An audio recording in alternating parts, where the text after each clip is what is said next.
Quand Jésus a dit tout a été accompli à la croix, qu'est-ce qui a été accompli? Il y a beaucoup de gens qui vont dire oui, mais Christ, il n'a pas été ressuscité encore à ce moment-là. Est-ce que c'est une contradiction? Qu'est-ce qu'il a accompli? Alors ce qu'il a accompli, ce n'est pas toute l'œuvre rédemptrice, puisque Jésus il devait mourir et après être pendant 3 jours et 3 nuits dans le cœur de la terre. Son âme a été offerte pour le péché à notre place. Il a été fait péché pour nous, la Bible dit, avant de ressusciter d'entre les morts. Si tu confesses le Seigneur Jésus et que tu crois dans ton cœur que Dieu l'a ressuscité des morts, tu seras sauvé. Du coup, qu'est-ce qu'il a accompli? Rappelez-vous ce que Jésus a dit dans le Sermon sur la montagne.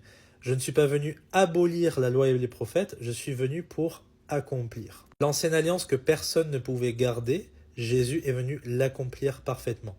Rappelez-vous, Jésus, qu'est-ce qu'il a fait avant son sacrifice à la croix? Il a instauré la nouvelle alliance avec quelque chose qui va être symbolique par la suite, le repas du Seigneur, qui représente son corps brisé pour nos péchés et le sang qui va couler. C'est le sang de la nouvelle alliance. Donc quand Jésus il dit tout est accompli, c'est l'ancienne alliance qui est accomplie et maintenant elle est vouée à disparaître. Est-ce que ça veut dire qu'on n'a plus à lire l'Ancien Testament?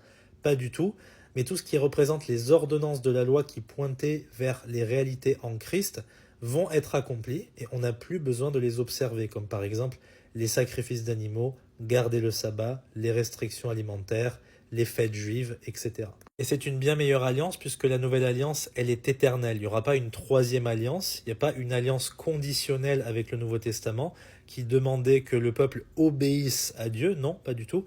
On a simplement à placer toute notre confiance en Jésus-Christ pour être sous la nouvelle alliance. On est sauvé par la grâce, par le moyen de la foi seule, non à cause des œuvres de justice que nous aurions faites, mais selon sa miséricorde, par le lavement de la régénération et le renouvellement du Saint-Esprit.